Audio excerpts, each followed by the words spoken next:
Good morning, dear students. My name is Mireeva Klara Sanzirovna. I am a teacher of special disciplines of the English language from Mangistau High Pedagogical College, named after Murunjirao Singerbekulu.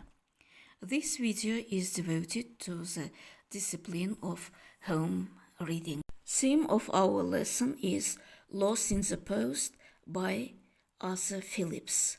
The objectives of the lesson: teaching reading with full understanding of what is read, enriching students' vocabulary knowledge, developing students' oral speech skills.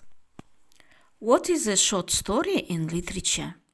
Short story, a work of prose fiction shorter than short novel, more restricted in characters and situations. A short story is usually concerned with not more than a few effects, problems, and themes. It emphasizes human nature and human values.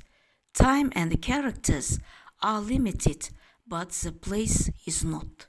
A short story is a story that has a fully developed theme and the parts and components of a story, but it has a length that is shorter than a novel. Short stories are usually between 1,000 and 7,500 words. They give readers a chance to escape for a brief time, and they are designed to finish in one sitting. A short story is a work of prose fiction that can be read in one sitting, usually between 20 minutes to an hour. Short stories come in all kinds of categories: action, adventure, biography, comedy, crime, detective, drama, fable, fantasy, history, horror, mystery, philosophy, politics, romance, satire, science fiction, supernatural, thriller, tragedy, and western. The author of the story says us about honesty, trust, respect. Honesty is the key to unlock the door to trust and genuine connection. It lays the foundation of meaningful relationship and personal growth. Studying themes like trust, integrity, and honesty builds thoughtful world citizens and friends, that kind of thinkers you want to have in your classroom. Vocabulary time. A post office sorter, сортировщик почты. Turn something over and over in one's hands. Вертеть что-либо в руках. The letter had a stamp. На письме была марка. The sender was. Письмо было отправлено кому-либо. Departure – отъезд. Throw something into the fire. Бросить что-либо в камин. No man had ever less reason for jealousy than. Никто не имел меньше оснований для ревности, чем. Frank as the day. Открытый, чистосердечный. A splendid housekeeper. Прекрасная хозяйка. A good mother to somebody. Хорошая мать. Be fond of somebody. Быть влюбленным в кого-то. Years back. Много лет назад. Go away. To join one's uncle.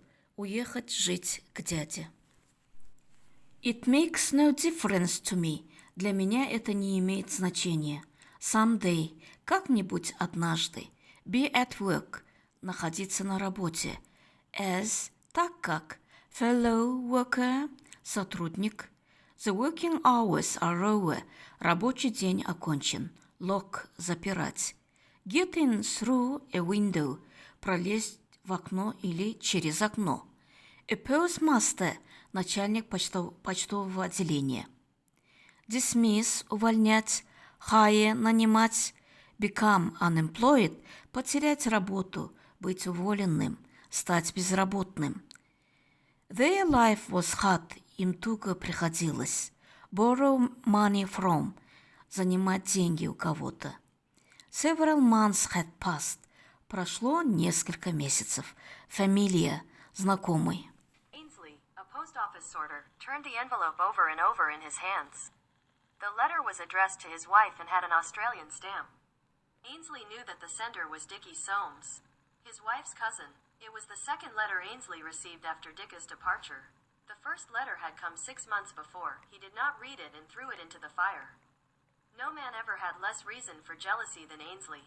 His wife was frank as the day, a splendid housekeeper, a very good mother to their 2 children. He knew that Dickie Soames had been fond of Adela, and the fact that Dickie Soames had years back gone away to join his and Adela's uncle made no difference to him. He was afraid that someday Dickie would return and take Adela from him. Ainsley did not take the letter when he was at work, as his fellow workers could see him do it. So when the working hours were over, he went out of the post office together with his fellow workers. Then he returned to take the letter addressed to his wife. As the door of the post office was locked, he had to get in through a window. When he was getting out of the window, the postmaster saw him. He got angry and dismissed Ainsley. So another man was hired and Ainsley became unemployed. Their life became hard. They had to borrow money from their friends. Several months had passed. One afternoon when Ainsley came home, he saw the familiar face of Dickie Soames. So he had turned up. Ainsley thought to himself. Dickie Soames said he was delighted to see Ainsley.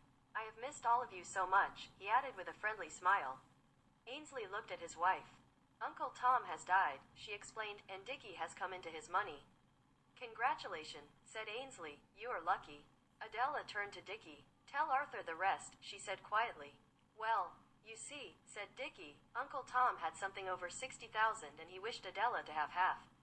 But he got angry with you because Adela never answered the 2 letters I wrote to her for him. Then he changed his will and left her money to hospitals. I asked him not to do it, but he wouldn't listen to me.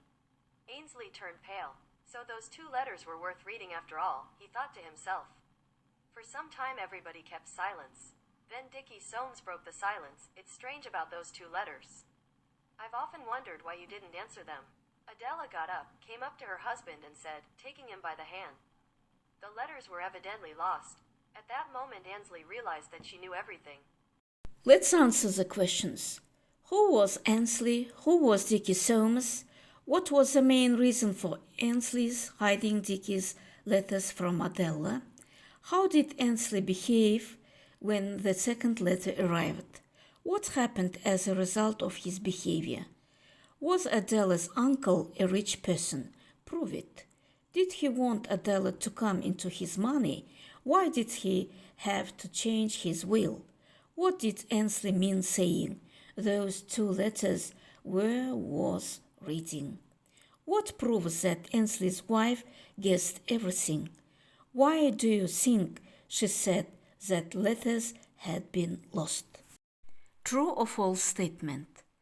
The first, Ainsley read Dickie's letters before throwing them into the fire. The second, Adela often gave reason for the jealousy. The third, it was a long time since Dickie Soames had gone away to Australia to join his uncle. The fourth, this fact made Ainsley forget his jealousy. The fifth, when the working hours were over, Ainsley took the letter and left the post office together with his fellow workers. The sixth, the postmaster saw Ainsley getting out of the window and, thinking that he had stolen something, dismissed him. The seventh, Ainsley envied Dickie when he learned that the letter had come into his uncle's money. The eighth, when Ainsley understood that he was to blame for everything, he told the truth. Good luck, students. Your homework for the next lesson will be learn the new words and write a brief summary of the story. The lesson is over. Goodbye. Thank you for your attention.